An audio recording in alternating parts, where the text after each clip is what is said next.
तो आज हम लोग काइनेटिक्स के सारे फॉर्मूले को देखने की कोशिश करेंगे, both one dimensional two dimensional.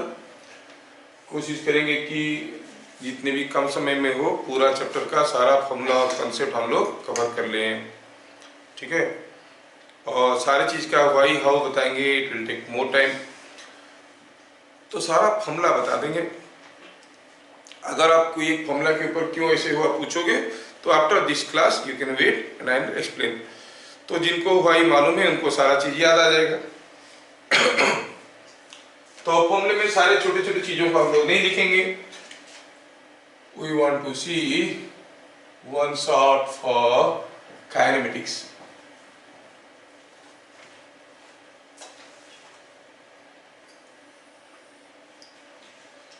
We start with the first basic term, distance. Distance moved by a particle is nothing but the length of the path. Length of path, जिस रास्ते में गया उस पाथ का लेंथ क्या है। अगर हमें डिस्टेंस निकालना है किसी पार्टिकल का तो क्या डाटा दिया गया है, या तो ग्राफिकली उसका डायग्राम दिया गया है, we can find out what is the length of this path. कोई पार्टिकल इस रास्ते में इधर गया, find the length of this path. और हो सकता है कि आपको कोई एक इक्वेशन दिया गया है, this is a equation y is equal to F of X and you are to find out particle यहाँ से यहाँ पर गया तो कितना डिस्टेंस गया। Now you are not given the graph from the equation, path equation से हमें पता करना है। तो कैसे करेंगे? पाथ इक्वेशन से डिस्टेंस निकालने का तरीका हुआ 1 प्लस dy बाई dx का whole square whole root over dx with x varying from, मान लो ये पॉइंट x1 y1 है, ये पॉइंट x2 y2 है, तो it is x1 to x2। अगर याद नहीं है तो थोड़ा सा इंपोर्टेंट है, बुक्स में नहीं है, थोड़ा मैं बताना चाहूंगा इसको कैसे हुआ, थोड़ा बताना चाहूंगा। सपोज हम कहेंगे कि this is what is the graph. कोई पार्टिकल इस रास्ते में गया, कितना दूर गया है, that is nothing but sum of all these small lengths. हम dl1 dl2 dl3 सबको जोड़ेंगे तो will get the total length, total distance travelled. But dl is nothing but अगर हम कहेंगे कि ये कोऑर्डिनेट प्लेन है तो इसको हम कहेंगे dy, इसको कहेंगे dx। तो आपका dl क्या है, it is dy square dx का स्क्वायर होल रूट ओवर। तो मैं इससे जबरदस्ती dx बाहर ले लेता हूँ, dx स्क्वायर को बाहर ले लिया, रूट ओवर से बाहर गया तो dx हो गया, अंदर हो गया 1 प्लस dy बाई dx का स्क्वायर का root over. This is dl। So सारा dl को जोड़ना है, you have to integrate with respect to x, है ना। सपोज दिया है a particle is moving along a parabolic path, y square is equal to 4ax. So you can write this as dy by dx का square plus 1 का this, और आप dy को बाहर ले लो। सेम चीज को अदरवाइज भी लिख सकते हो, कैसे 1 प्लस dx by dy का स्क्वायर इनटू dy, ऐसे भी कर सकते हो। तो it is your choice what you will do. So अगर इक्वेशन ऑफ पाथ दिया है you can find out the distance moved, ठीक है। अगर स्पीड दिया हुआ है किसी पार्टिकल का तो obviously it is speed into time. अगर हम किसी पार्टिकल का स्पीड दिया हुआ है तो मान लो v इज द स्पीड, तो आपको कहना है कि स्पीड इनटू टाइम का इंटीग्रेशन t1 t2 हो गया आपका डिस्टेंस मूव्ड, ठीक है। अगर पार्टिकल का वेलोसिटी दिया हुआ है तो v क्या हो गया इसमें, स्पीड। अगर वेलोसिटी दिया हुआ है तो वेलोसिटी दिया हुआ है जो फंक्शन ऑफ टाइम, स्पीड दिया हुआ है जो फंक्शन ऑफ टाइम, तो आप सीधे सीधे ऐसे कर लोगे। लेकिन वेलोसिटी दिया है तो हमें तो vdt का इंटीग्रेशन करना है, तो आपको क्या करना पड़ेगा, जो वेलोसिटी फंक्शन दिया है f ऑफ t, उसको क्या करना है, मॉडुलस निकालना है ना। Magnitude of velocity is speed, so it is t1 to t2 integrate करोगे, ठीक है। Suppose a particle is moving with the velocity of the particle at any time t is given by v is equal to 3t minus 4 I kept। तो आप देखोगे शुरू में उसका velocity negative था, बाद में वेलोसिटी पॉजिटिव हुआ, मतलब पहले ऐसे गया फिर ऐसे आया। अगर आपको डिस्टेंस निकालना है तो क्या करना पड़ेगा, आप अगर VDT का इंटीग्रेशन कर दोगे तो ये क्या देगा आपको, देगा आपको डिस्प्लेसमेंट। लेकिन मैग्नीट्यूड ऑफ VDT का अगर इंटीग्रेशन करोगे that will give you the distance moved. समझ में आया क्या? इन चीजों को भूलना मत। कितना देखने में कितना सिंपल आता है। What is the displacement, you से VDT का, ये हो गया डिस्टेंस। और कोई पूछेगा व्हाट इज डिस्प्लेसमेंट, तो आपको सिंपली VDT का इंटीग्रेशन करना है। मॉडुलस लेके करो तो मिलेगा डिस्टेंस। ठीक है। खैर, मैं आपको एक छोटा सा क्वेश्चन करवाना चाहूंगा, क्योंकि डिस्टेंस के ऊपर कोई भी टीचर कहीं भी नहीं पढ़ाते how to calculate distance travel by a particle, क्योंकि लोगों को लगता है कि बहुत आसान है। बहुत आसान चीज कभी कभी फंसा देता है। तो बात कुछ ऐसे हुआ कि suppose A particle starts from origin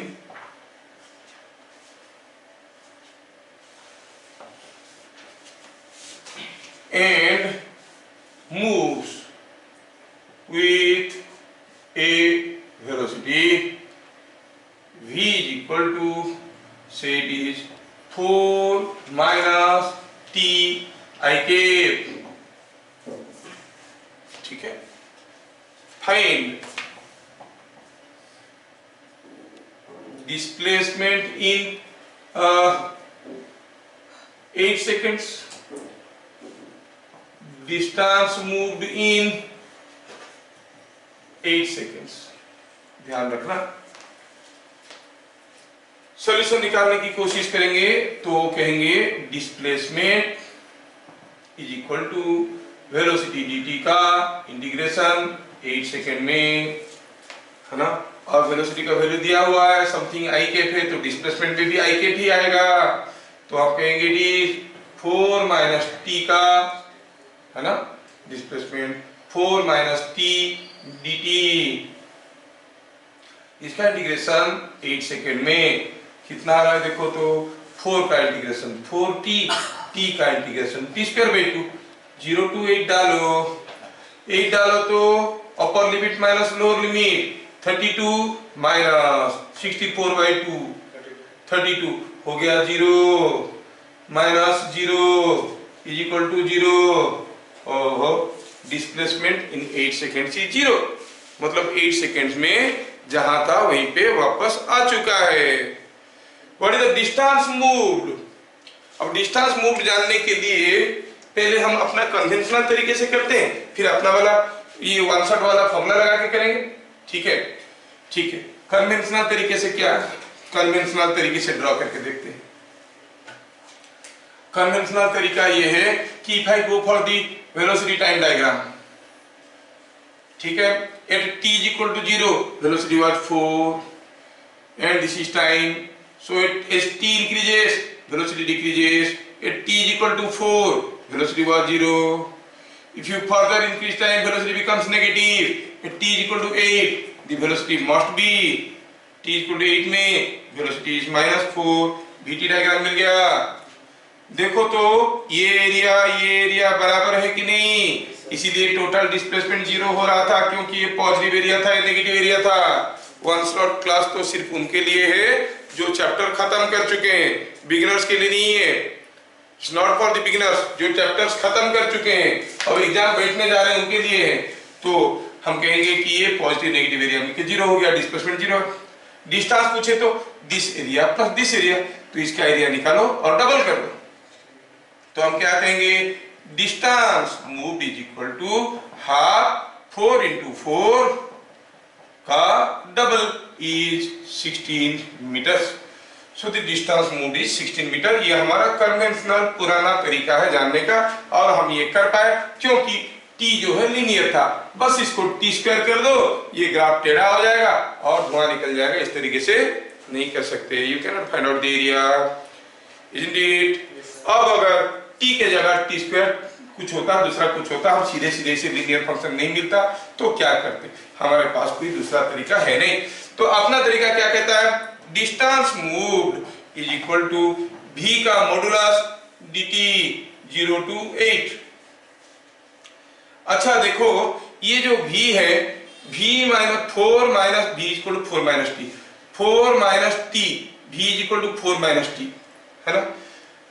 इसमें हम देखेंगे कि v is equal to 4 minus t, ये क्या है, I am talking about magnitude of v, magnitude of v क्या है, ये 4 माइनस टी, कब तक, till t is less than 4, है कि नहीं, क्योंकि मॉडुलस लेना है। और ये कितना हो जाएगा t माइनस 4 फिर t is greater than 4, isn't it? तो ये जो फंक्शन है हमारा ये बदल गया, t अगर 4 से लेस है तो मैग्नीट्यूड ऑफ v क्या होगा 4 माइनस टी, क्योंकि वो पॉजिटिव ही होना है, modulus of v has to be always positive. तो t अगर लेस देन 4 हुआ तो 4 माइनस टी लेंगे, t अगर मोर देन 4 हुआ तो t माइनस 4 लेंगे, because always positive. So this way this can be written as 0 to 4 4 minus t dt, 4 to 8 t minus 4 dt। Are you getting? Now you integrate, आप लोग सारे integration के master हो, खुद करो, 60 मीटर आएगा। I don't want to waste my time. Is that clear? Fine. So we have understood what is distance and what is displacement. ठीक है, ये आप लोग समझ गए हो। डिस्टेंस और डिस्प्लेसमेंट हमें समझ में आ गया है। समझने की कोशिश करो सारा चीजों को, वीडियो तो आपके पास अवेलेबल रहेगा ही, चिंता की कोई बात नहीं। I am going very details, I cover all 1 dimension 2 dimension 3 dimension, सब कुछ कवर करेंगे। Now we have seen what is displacement and what is velocity. Velocity क्या था, it was rate of change in displacement, rate of change in displacement. तो velocity में क्या क्या important point देखे थे, अगर डिस्प्लेसमेंट दिया गया है function of time we can find out. अच्छा, और ये क्या था, slope of S versus T diagram, ये सब चीज आपको मालूम है। वेलोसिटी के बारे में कुछ इंपॉर्टेंट पॉइंट्स, पहला हुआ if ABC is a rigid body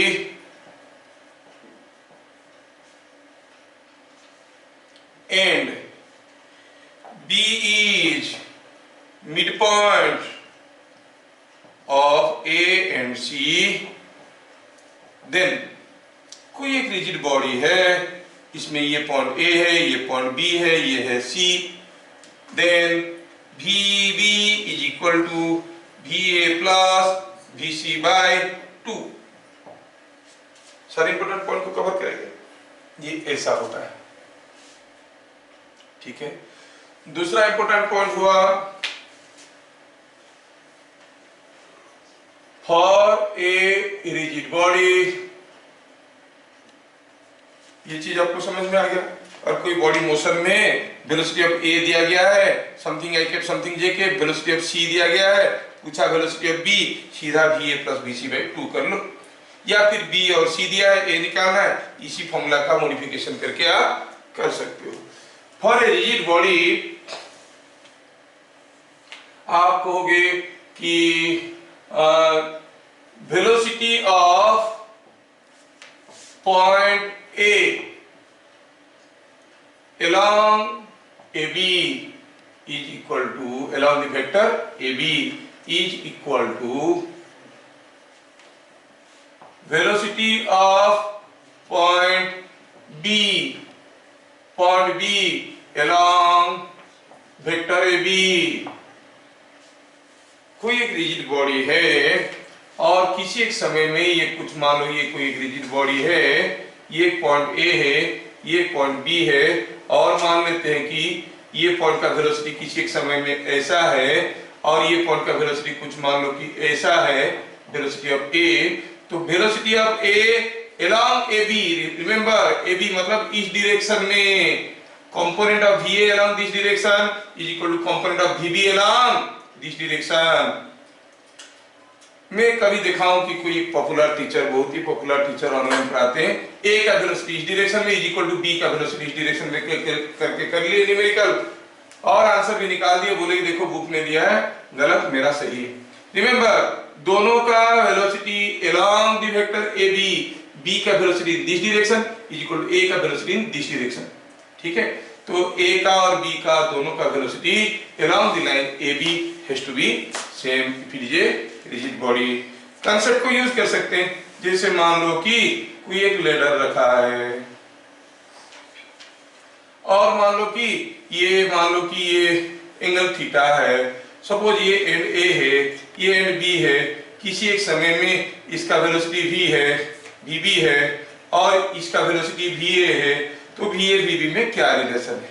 अब ये फिसल रहा है तो ये एंड वॉल के साथ कांटेक्ट में रहते हुए नीचे आ रहा है, ये फ्लोर के साथ कांटेक्ट में रहते हुए इधर जा रहा है, तो हम क्या कहेंगे, vb का component in this direction is equal to va का component in this direction. That means ये थीटा है, ये 90 माइनस थीटा है, vb cos 90 minus theta is vb sin theta is equal to va cos theta. ऐसे करके करना है, ठीक है। This is for a rigid body. अब बात करेंगे for bodies interconnected by inextensible strings, or bodies interconnected by inextensible strings, the velocity of bodies along the string for two bodies, हाँ थोड़ा स्पेसिफिक कर देते, ज्यादा बॉडी होने से क्या होगा बताएंगे। velocity of the bodies along the string has to be same। जैसे मान लो कि ये कोई एक पुली है, ठीक है, पुली के ऊपर यहाँ पर कोई एक ब्लॉक रखा हुआ है, चलो मानते हैं कि ये ब्लॉक का नाम है ए। अब यहाँ पे क्या हुआ है, पुली ए से फिक्स्ड है और ये ब्लॉक यहाँ पर दूसरा ब्लॉक रखा हुआ है, दोनों स्टेशनरी है, ये है ए ये है बी, और ये एंगल दिया है अल्फा, ये एंगल दिया है बीटा। अगर हम ए को अभी खींचेंगे va वेलोसिटी में, ऑब्वियसली ये इधर ही आएगा vb वेलोसिटी में, but now they are connected by an inextensible string। अगर इसको खींचेंगे तो ये इधर आएगा। What is the relation between a and b at the instant shown? Suppose this angle is alpha, this angle is beta। ठीक है, be careful। I am trying to put forth all my efforts and necessary concepts here। You also try to catch। ये बात है। तो बात चल रहा है वेलोसिटी का, हम कहेंगे इसका वेलोसिटी, क्योंकि स्ट्रिंग इज इनएक्सटेंसिबल, इसका वेलोसिटी इस डायरेक्शन में जितना होगा, इसका वेलोसिटी इस डायरेक्शन में उतना होगा, इसका वेलोसिटी इस डायरेक्शन में, मतलब ये एंगल भी तो बीटा ही है, तो आप कहोगे va cos बीटा, है ना। हाँ, तो velocity of a along the string will be equal to velocity of b along the string। ये स्ट्रिंग को इधर को जितना खींचेगा, ये स्ट्रिंग को इधर को उतना ही सप्लाई करेगा, तो va cos beta must be equal to, ये कितना है, va vb cos अल्फा, ऐसे रिलेशन लगाना है, ठीक है। तो क्या देख रही है, पहले हम देखें कि दो पॉइंट का मिड पॉइंट का वेलोसिटी कैसे निकालते हैं, रिजिड बॉडी है तो कैसे निकालते हैं, इंटरकनेक्टेड बॉडी है तो कैसे निकालते हैं। अगर इंटरकनेक्टेड है but it is because of contact में, तो हम क्या कहेंगे, बीच नंबर नेक्स्ट पॉइंट में talking about velocity for two bodies in contact, दो बॉडी कांटेक्ट में है, the velocity the component of velocity of each body along the normal to point of contact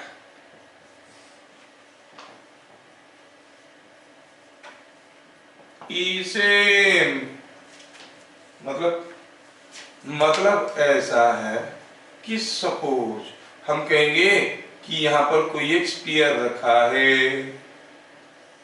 ऐसा। अब इस स्फीयर के साथ मान लो कि ऐसा एक स्मूथ वाला वेज रखा हुआ है। ऑब्वियस है कि वेज को इधर खींचेंगे तो ये स्फीयर नीचे आएगा, there is no second thought. इसको अगर इधर खींचेंगे भी ए स्पीड में, ये ए है ये बी है, तो ये नीचे जाएगा वी बी में। I want to establish a relation between V A and V B. Look at the statement, two bodies are in contact at this point. ये बॉडी तो इधर नहीं जाएगा ना, इधर ही आएगा, वॉल के साथ कांटेक्ट में रहते हुए नीचे आएगा।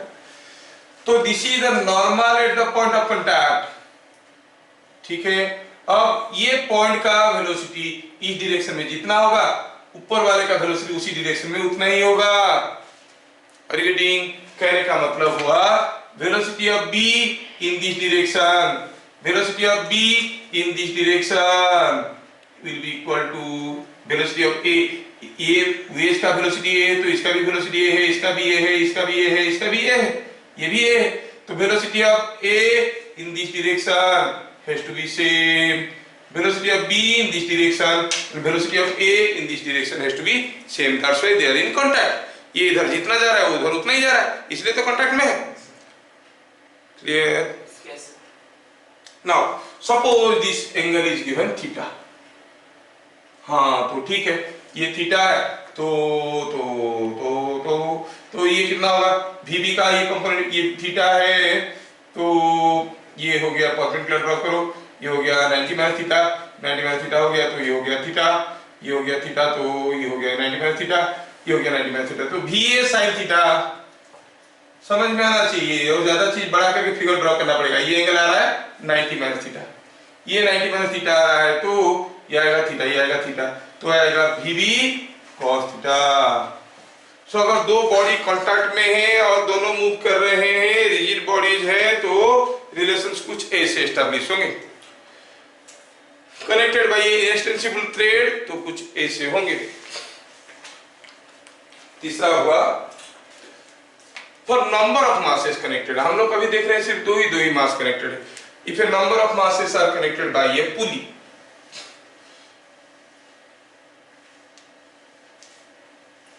ठीक है,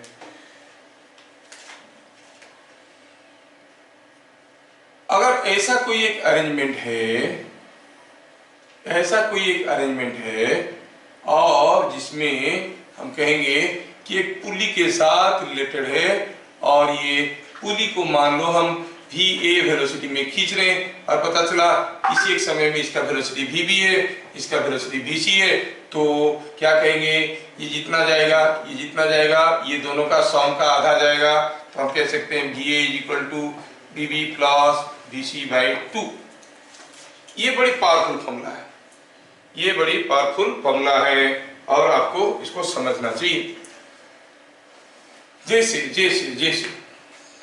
हम कहेंगे, just for sake of example छोटा सा केस लेते हैं। सपोज ये एक पुली है, यहाँ पर कोई एक ब्लॉक लगा है, ऐसा ब्लॉक टेबल पे रखा है, टेबल पे यहाँ एक ब्लॉक झूल रहा है। सपोज हम कहेंगे पुली को हम इधर खींच रहे हैं 2 मीटर पर सेकेंड में, और पता चला ये ब्लॉक नीचे जा रहा है से 3 मीटर पर सेकेंड में। पूछा है बताओ वेलोसिटी ऑफ दिस,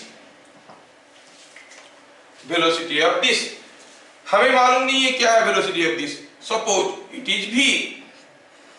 अच्छा, ये थ्रेड का इधर को वेलोसिटी कितना है, ये नीचे जा रहा है 3 में, तो इधर को है -3, तो V - 3/2 इज इक्वल टू 2 मिल गया ना। V 7 metre per second, sorry V 7 metre per second, ठीक है। दोनों थ्रेड का वेलोसिटी पता चल गया, तो आप फटाफट निकाल दोगे कि क्या है इसका वेलोसिटी, ठीक है। और ये सारे का बाप और एक दूसरा मेथड है जो कि ये सारे चीज एक ही मेथड में बन जाता है, वो बताएंगे, नहीं बताए थे, बता देंगे आज। ये सारा जितने हम लोग किए, ये शुरू से अभी तक जितना मेथड बताया, सारे को एक मेथड से भी बन सकता है। वो मेथड क्या है बता देंगे, पहले इसको समझ लो क्योंकि इसके रिलेटेड क्वेश्चन ज्यादा आते हैं। जैसे मान लो तो हम कहेंगे कि सपोज ये कोई एक अरेंजमेंट है, ये एक पुली है, ये एक पुली है, ठीक है, और पता चला कि ये एक समय में ये दिया हुआ है, ये थोड़ा बड़ा वाला पुली कर देते हैं, यस, ये पुली फिक्स्ड है। अच्छा, तो यहाँ पर हुआ क्या है, यहाँ पर दूसरा पुली है, ये है वेलोसिटी, और दिया है, इसका वेलोसिटी दिया है 1 मीटर पर सेकेंड, इसका वेलोसिटी दिया है 2 मीटर पर सेकेंड, है ना, और दिया है कि इसका वेलोसिटी दिया है 3 मीटर पर सेकेंड। पूछा है इधर एक ब्लॉक लगा है, उसका वेलोसिटी बताओ। ऑब्वियस है कि ये पुली मूव नहीं कर रहा है, दिख रहा है बंधा हुआ। पूछा है वेलोसिटी क्या है, तो आप लोग ऐसे बाइनरी मेथड से चलो, ये 1 है ऊपर की तरफ, ये -2 है ऊपर की तरफ, 1 प्लस -2 ऊपर की तरफ कितना हुआ, -2, 1 प्लस -2 इज -1, -1/2, मतलब ये ऊपर की तरफ हुआ -1/2, मतलब this pulley is going down with 1/2। समझ में आया क्या? This pulley is coming down with 1/2 metre per second. अगर ये जाएगा 1/2 में, इसके साथ तो ये बंधा हुआ है, तू जहां जहां चलेगा मेरा साया साथ होगा, ये भी ऊपर जाएगा 1/2 मीटर पर सेकेंड में, है कि नहीं? अब ये जा रहा है -3 में, मान लेते हैं इसका वेलोसिटी v है, ये जा रहा है -3 में, तो v -3/2 इज 1/2, तो v कितना हो गया? अरे v हो गया 4 मीटर पर सेकेंड, इसका मतलब v is 4 metre per second. समझ लो ना कितना कॉम्प्लिकेटेड है और हम लोग कैसे कर रहे हैं? Is it understood? यस। तो वेलोसिटी के बारे में थोड़ा बहुत जानकारी हमें मिल गया। क्या मिल गया? कि डिफरेंशियल मोशन के बारे में, वेलोसिटी के बारे में बात कर रहे थे। अगर कोई बॉडी 1 डायमेंशनल मोशन में है और वो कहीं कुछ मुड़ के वापस आने की कोशिश करता है, जब मुड़ेगा तब उसका वेलोसिटी 0 होगा। तो क्या कहेंगे? For a particle in 1D motion,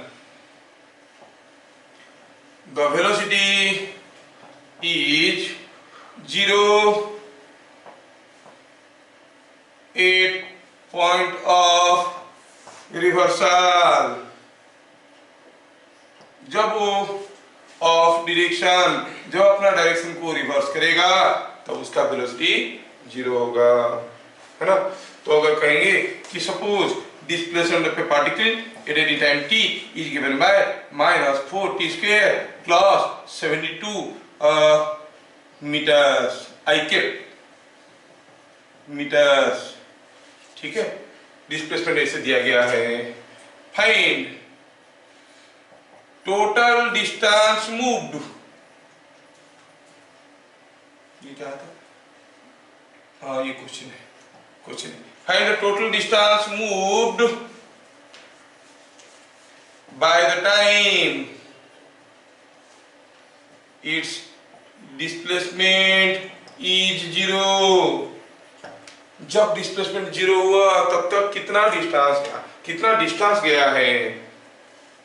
तरीके आपके पास ढेर सारे तरीके हैं।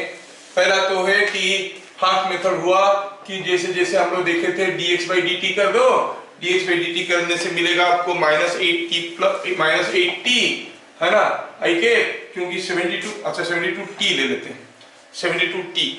तो ठीक है, ये अगर हम कहेंगे कि -8t प्लस 72, तो ये हो गया वेलोसिटी। और आपको मालूम था कि कब उसका कि क्या होगा distance when the displacement is 0। Displacement 0 कब होगा? x 0 कब होगा? when this is equal to this -4t square plus 72t is equal to 0 और 4t square is equal to 72t और t square is 18 and t थोड़ा आसान सा लेते हैं कि कैलकुलेशन करने में आसान होगा। ये ले लेते हैं 36, 36। तो क्या कहेंगे इसमें कैलकुलेशन करने में आसान होगा, अननेसेसरी क्यों आलतू फालतू वैल्यू लिया जाए। तो मिल गया क्या? -4t square plus 36t is equal to zero, displacement zero होगा, मतलब उसमें से क्या पता चलेगा 4t square is equal to 36t और 4t is equal to 36, t is equal to 9 seconds, नहीं t इक्वल टू 9 सेकेंड्स आएगा। तो आपको क्या निकालना है, डिस्टेंस मूव्ड इन 9 सेकेंड्स। और हम लोग तो हीरो है फॉर्मूला लगाने में, क्या है 0 to 9 वेलोसिटी का मैग्नीट्यूड dt, फिर देखना है कि कब ये जीरो हो रहा है, कब ये जीरो हो रहा है, -8t प्लस 36 इक्वल टू 0, हम उसका मॉडुलस लेके करते थे, ये आएगा 4.5, 0 to 4.5 36 minus 8t dt plus 4.5 to 9 80 minus 36 dt। कैसे हुआ, क्यों हुआ, थोड़ी देर पहले बताया था in terms of modulus. Method तो ठीक है, लेकिन क्या ऐसे कोई क्वेश्चन को 2 मिनट में कर सकता है, नहीं कर सकता। तो जानने के लिए ठीक है, जानने के लिए ठीक है, या फिर इसका बीटी डायग्राम करो और निकालो डिस्टेंस को। लेकिन हम लोग यहाँ पर कुछ स्मार्टली करेंगे, हम देखेंगे ये जो पार्टिकल है वो कुछ दूर गया है, शुरू में उसका वेलोसिटी का क्या फॉर्मूला आ गया, -8t प्लस 36 ik। जब t छोटा था तो वेलोसिटी पॉजिटिव था, इधर को था, t बड़ा हो गया वेलोसिटी उल्टा हो गया, मतलब कुछ दूर गया होगा वापस आया होगा। तो कब डिस्प्लेसमेंट जीरो होगा, जब वो यहाँ पे पहुंचेगा। तब तक कितना दूर गया होगा, जितना आगे गया था that plus the same double of the maximum displacement, है कि नहीं। जब वो मुड़ रहा था, वो स्टार्टिंग पॉइंट से सपोज 10 मीटर दूरी पे था, तो what is the total distance moved, 20 metre. हमें निकालना है जब वो मुड़ रहा था कितने दूर पे था। चलो देखते हैं कब मुड़ रहा था, क्या कहेंगे, at instant of reversal, 8 instant of reversal. Velocity क्या होता है, वेलोसिटी जीरो, तो हम कहेंगे dx by dt is equal to 0 और -8t plus 36 is equal to 0 और t is equal to 4.5 seconds, t is equal to 4.5 second पे वो रिवर्सल कर रहा था। अच्छा, तो कितना दूर पे होगा, t की जगह वैल्यू डालो। So at this instant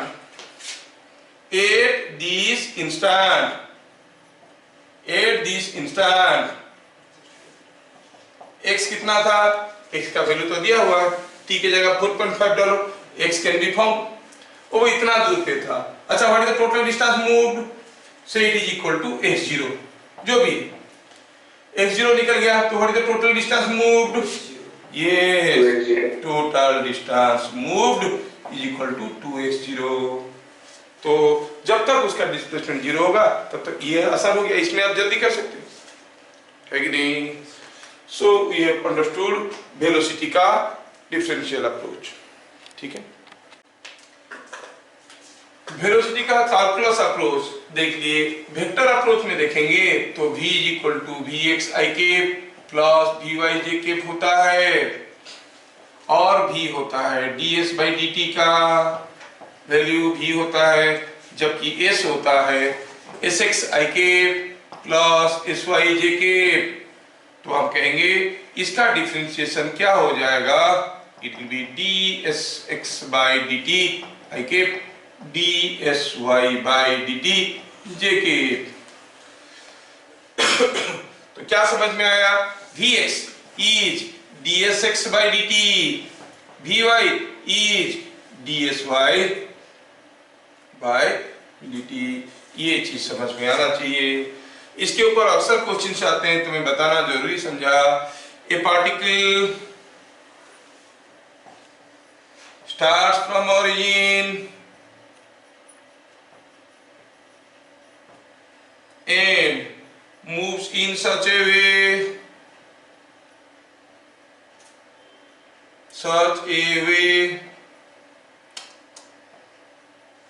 that its coordinate at any time t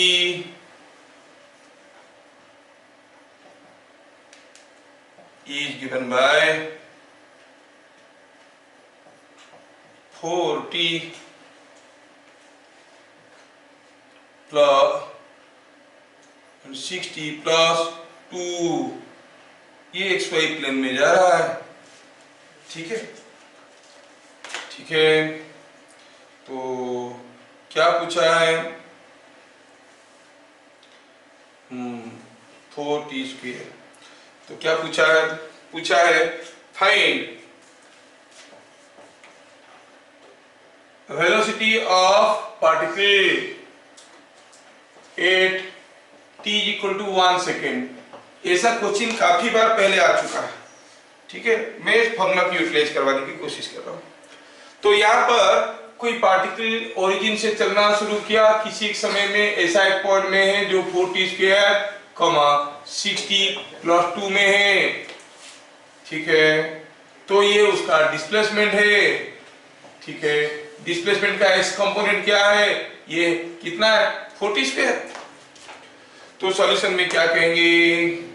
here Sx is equal to 4t²। तो Vx कितना हो गया? dsx/dt। It is coming out to be 80। Sy is equal to 60 plus 2। तो Vy कितना हो गया? Vy is coming out to be 6। So 8t is equal to 1। 8t is equal to 1। Velocity vector क्या हो जाएगा? It is 8ik plus 6jk। हाँ, अगर magnitude पूछ लिया तो निकाल लेंगे। मैग्नीट्यूड पूछ लिया तो निकाल देंगे। 8² प्लस 6² होल पावर 10। ठीक है, फाइन। तो we have seen velocity in vector form. अब ये वेलोसिटी के रिलेटेड रिवर क्रॉसिंग क्वेश्चंस आते थे। रिवर क्रॉसिंग क्वेश्चन में आपको कुछ चीजें याद रखना है। कोई एक रिवर है जिसमें वेलोसिटी ऑफ फ्लो दिया हुआ है। कोई आदमी अगर ऐसे स्विम करता है, vs और ये एंगल थीटा, रिवर का डिस्टेंस d है, तो उसको क्रॉस करने के लिए कितना टाइम लगेगा? तो हमें निकालना होता है v नेट का y कंपोनेंट। v नेट का y component this is as good as ये v नेट का y कंपोनेंट, v नेट का x कंपोनेंट है ना, v नेट का x कंपोनेंट। अब सोचो कि आदमी के पास दो वेलोसिटी, v नेट का y कंपोनेंट क्या हो जाता है? It is vs sin theta. v net का x कंपोनेंट क्या होता है? vs cos theta plus vf velocity of flow. अच्छा, जब वो क्रॉस करेगा कि यही कहीं पहुंचेगा, ये होगा उसका डिस्प्लेसमेंट। तो डिस्प्लेसमेंट का y कंपोनेंट कितना होगा? वो तो होगा d। हाँ, तो हम क्या कहेंगे? Sy is equal to v net का y component into time, because they are only related. तो आप क्या कहोगे? कितना टाइम लगेगा? टाइम ऑफ क्रॉसिंग हो जाता है कितना? t हो गया Sy बाय v नेट का y कंपोनेंट। तो s by vs sine theta, velocity of swim का साइन थीटा कंपोनेंट। अच्छा, what is the distance moved? Distance moved while crossing. Distance कितना गया? यहां से यहां तक गया। तो कैसे निकलेगा? अगर कैसे मुझे ये मिल जाएगा तो काम बन जाएगा। इसका स्क्वायर, ये तो d है, ये क्या है? हम कहेंगे इट इज sx का स्क्वायर sy का स्क्वायर होल पावर, जबकि sy क्या है? d। sx क्या है? इट इज v नेट का x कंपोनेंट इनटू t, जबकि हम t निकाल चुके हैं। एक बार आपको t पता चल गया है तो इधर को क्या वेलोसिटी में जा रहा था? इधर को जा रहा था vx वेलोसिटी में, ये वेलोसिटी में। तो कितना दूर गया होगा? Multiply this with t। एक बार ये मिल गया, ये आपको मालूम है, you can find out the distance moved. ठीक है, ये चीज याद रखना है। अगला हुआ जो क्वेश्चंस आते हैं, जो दूसरा क्वेश्चंस आते हैं वो ऐसे आते हैं। Video will be available for your reference, don't try to copy everything, you may be in trouble. Crossing in minimum time. Minimum time में क्रॉस करने के लिए क्या होना चाहिए?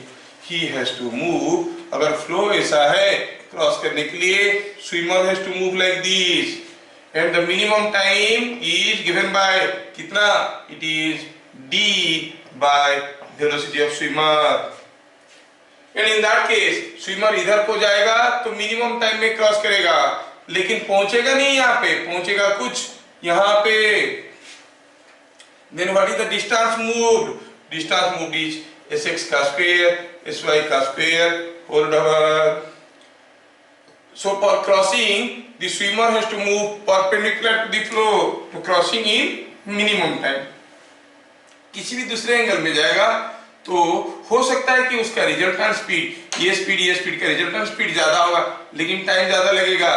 लेकिन ऐसे क्रॉस करेगा सबसे कम समय में पहुंचेगा। For crossing in minimum time, angle between Vs velocity of swim and Vf velocity of flow is 90 degree. ये चीज समझ में आ जाना चाहिए। 90 डिग्री में जाएगा सबसे जल्दी क्रॉस करेगा। अच्छा ये बात है। तो Sx कितना होगा? Sx हो जाएगा Vf इंटू टी मिनिमम जो निकाले हैं, निकालने का फॉर्मूला हो गया ये।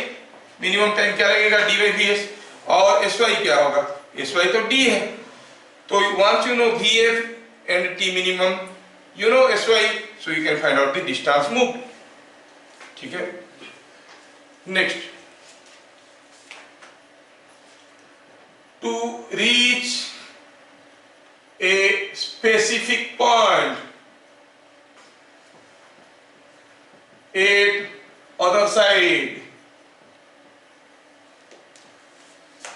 रिवर में वेलोसिटी ऑफ फ्लो दिया हुआ है, कोई आदमी तैरने लगेगा, यहां से पहुंचना है उसको, यहां से ए से शुरू किया बी पे पहुंचेगा, किधर को तैरेगा कि ए से शुरू करेगा तो बी को पहुंचेगा। तो ए से शुरू करेगा बी पे पहुंचेगा का मतलब हुआ उसका net velocity must be in this direction. Net velocity ऐसे होगा तभी ना जाके पहुंचेगा। नेट वेलोसिटी इस डायरेक्शन में होगा। अगर हम कहेंगे ये बी है, ये अगर हम कहेंगे ये वाई एक्सिस है फॉर योर अंडरस्टैंडिंग, एंड ये आपका परपेंडिकुलर डायरेक्शन एक्स एक्सिस हुआ, तो वी नेट का एक्स कंपोनेंट क्या होगा? वी नेट का एक्स कंपोनेंट 0 होगा, क्योंकि वो इसी डायरेक्शन में जाएगा तो बी पे पहुंचेगा। To reach a specific point on other side, A से शुरू किया, किसी रिवर में फ्लो ऐसा है उसको यहां पहुंचना है, वो किधर को तैरेगा ऐसा कुछ पूछा गया है। किधर को तैरेगा, क्या करेगा कोई मालूम नहीं है, लेकिन मालूम है कि ए से शुरू करके अगर बीच पे पहुंचना है तो उसको रिजल्टेंट वेलोसिटी ए से होना जरूरी है। अगर रिजल्टेंट वेलोसिटी ए से हुआ तो रिजल्टेंट वेलोसिटी का ये कंपोनेंट क्या हो जाएगा? 0 है कि नहीं? V net cos 90 will be 0। तो इसको किधर स्विम करना चाहिए? Suppose he can swim with A speed, कुछ दिया है, he can swim with A speed से vs, कुछ बताओ कौन सा डायरेक्शन में उसको स्विम करना चाहिए ताकि ये बी पे पहुंचेगा। सपोज हम कहेंगे ये जो स्पेसिफिक डायरेक्शन दिया है उसके साथ ये एंगल थीटा है और ये एंगल अल्फा है suppose. So for moving along AB क्या होना जरूरी है? V नेट का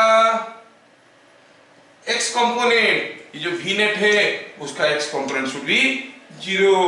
V नेट का x component by the way क्या है? इसका x कंपोनेंट प्लस इसका x कंपोनेंट। इसका x कंपोनेंट कितना है? VF sin alpha. इसका x कंपोनेंट कितना है? VS sin theta. So if they cancel out each other, x component will be 0. Is that clear? Yes. तो कहेंगे V it was VS sin theta is equal to VF sin alpha। ठीक, तो इतना ही हो जाएगा। Last but the most important point कि अगर हम कहेंगे कि कंडीशन फॉर मीटिंग, दो पार्टिकल एक दूसरे को कब मिलेंगे? सपोज हम कहेंगे यहां से कोई एक पार्टिकल को v1 वेलोसिटी में फेंका गया, मान लो v1 वेलोसिटी में जाने लगा, यहां से कोई एक दूसरा पार्टिकल v2 वेलोसिटी में जाने लगा, ठीक है, और ये इसका नाम a है, इसका नाम b है। ये दोनों रास्ते में एक दूसरे को मिलेंगे, उसका क्या क्या कंडीशन है, what is the condition, they will meet each other. Suppose ये x1 y1 से चल रहा था, ये कुछ x2 y2 से चल रहा था। Now think of a vector along this line joining the two. ये दोनों अगर कांस्टेंट वेलोसिटी में जा रहे हैं, ये दोनों अगर कांस्टेंट वेलोसिटी में जा रहे हैं, तो ये दोनों कब मिलेंगे एक दूसरे को? तब मिलेंगे जब इन दोनों का velocity is along the line और v1 is moving along this path towards b, मतलब velocity of v1 with respect to v2, velocity of a with respect to b is along the line ab, ऐसे होना चाहिए। तो for meeting क्या हुआ, velocity of a with respect to b should be for meeting, एक दूसरे को मिलेंगे, इसके लिए velocity of a with respect to b should be along ab, vector ab, ab is a vector, ये स्टार्टिंग पॉइंट है, ये एंडिंग पॉइंट है, मतलब ये पार्टिकल a का पोजीशन है, ये पार्टिकल b का पोजीशन है। Velocity of a with respect to b means v1 minus v2, ये vector should be along the line ab, मतलब this vector must be parallel to AB vector.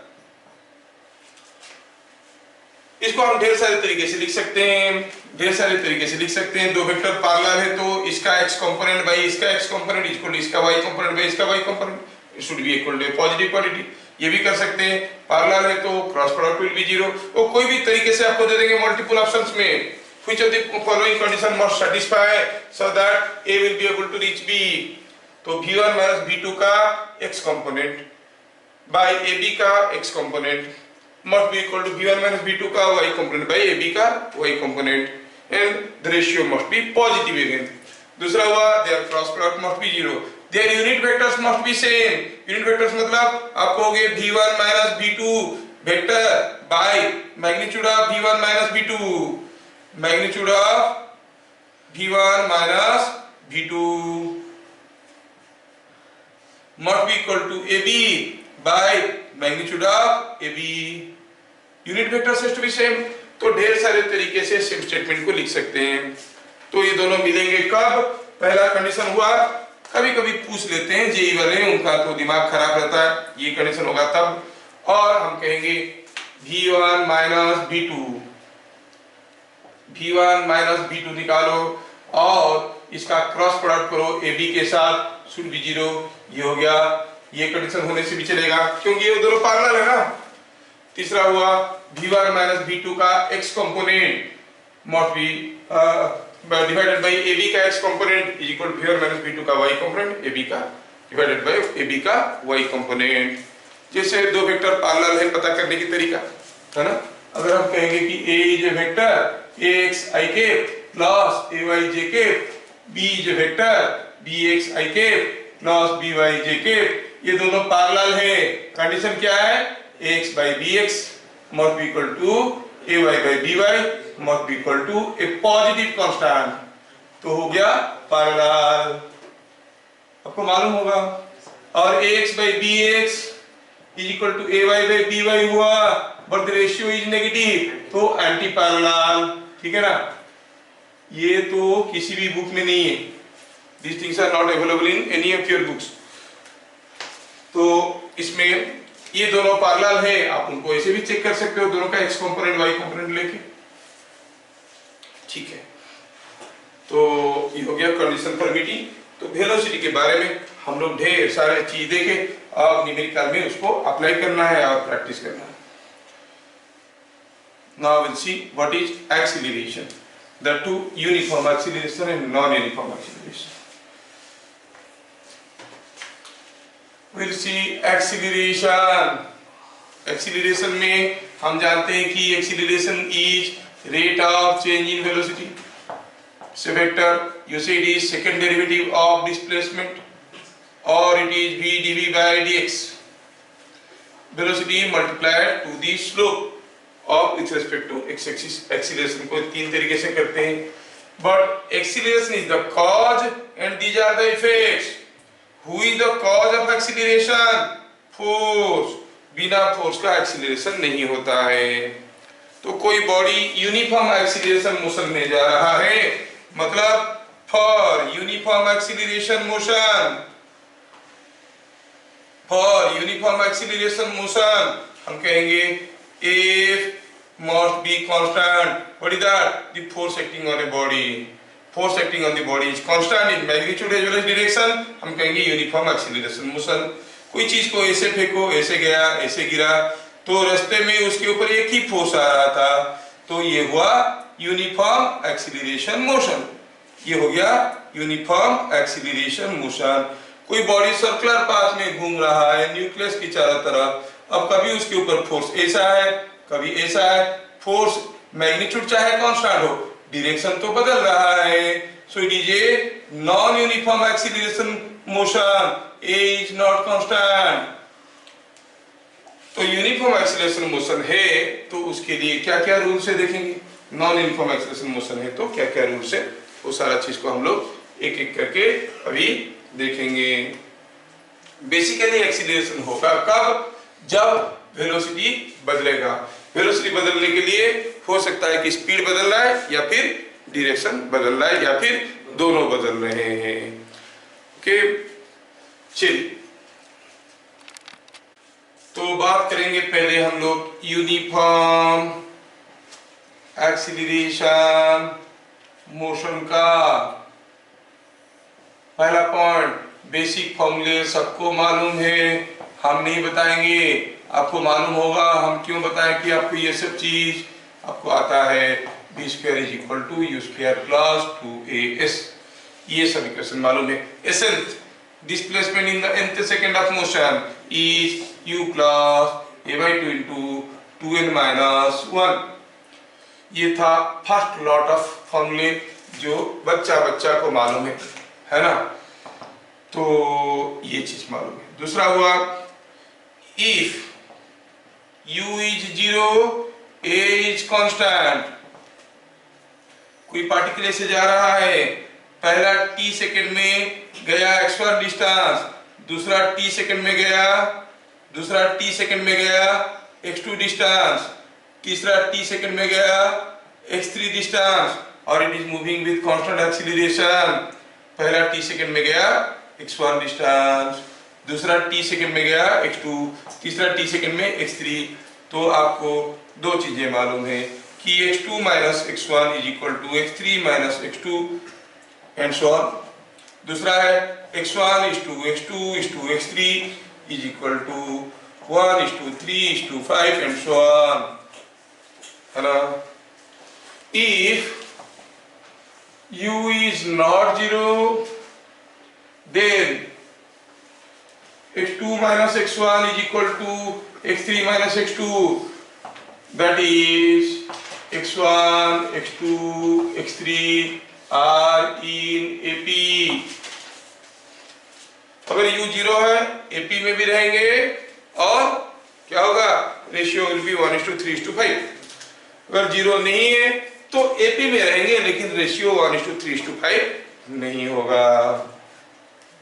दूसरा हुआ कि अगर कोई पार्टिकल u इक्वल टू 0 से start किया जबकि कांस्टेंट एक्सीलरेशन में जा रहा था, और पता चला कि पहला x डिस्टेंस जाने के लिए टाइम लगा t1, दूसरा x डिस्टेंस जाने के लिए टाइम लगा t2, तीसरा x के लिए टाइम लगा t3, तो फिर ये इसे जा रहा था यहां से शुरू करके, तो आप कहोगे t1 by tn is 1 by root n minus 1।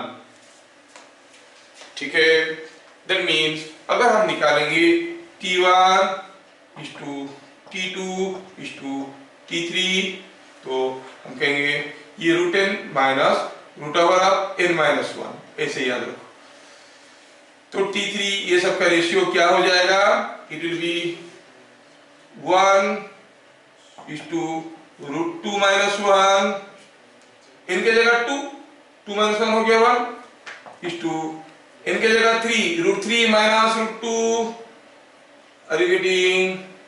So like these things will proceed. ये हो गया आपका टाइम का ratio for travelling equal distances, है ना। ट्रेवलिंग इक्वल डिस्टेंसेस आप लोग ये रेशियो सब यूज कर सकते हो, ठीक है। ये सब चीजें आपको समझ में आ गया। तो यूनिफॉर्म एक्सीलरेशन मोशन में ये एक चीज हुआ। दूसरा इंपॉर्टेंट चीज ये हुआ, सपोज हम कहेंगे एक पार्टिकल u से u = 0 से स्टार्ट किया, a इज कांस्टेंट में गया और क्या हुआ, suppose he goes from here to here, कोई एक सर्टेन डिस्टेंस, कुछ भी एक डिस्टेंस गया, सीधा निकल गया बिना रुके, टाइम लगा t0। अब फिर से सीधा निकला लेकिन यहाँ पे कोई उसको रोक दिया, कितना समय के बाद, t1 टाइम के बाद, तब उसका वेलोसिटी फिर से 0 हो गया, फिर से 0 हो गया तो फिर से वो चलने शुरू किया सेम एक्सीलरेशन में, अब पहुंचा और कितने समय के बाद, t2 समय के बाद। रिपीटिंग अगेन, यहां से स्टार्ट किया, कांस्टेंट एक्सीलरेशन में गया, टाइम लगा t0, दूसरी बार गया तो t1 सेकंड के बाद कोई उसको रोक दिया है, रोक के छोड़ दिया तो फिर से दौड़ने लगा, अब t2 समय लगा, मतलब what is the total time to reach here, t1 plus t2। पहला केस में टाइम था t0, दूसरे केस में टाइम हुआ t1 प्लस t2। ये t1 t2 t0 में क्या रिलेशन है, आप कहोगे t1 square plus t2 square is equal to t0 square, t1 square plus t2 square is equal to t0 square. ये फॉर्मूला आपको याद रखना है, बड़ी इंपॉर्टेंट फॉर्मूला है, बड़े काम का फॉर्मूला है, ठीक है। t1 square plus t2 square is equal to t0 square.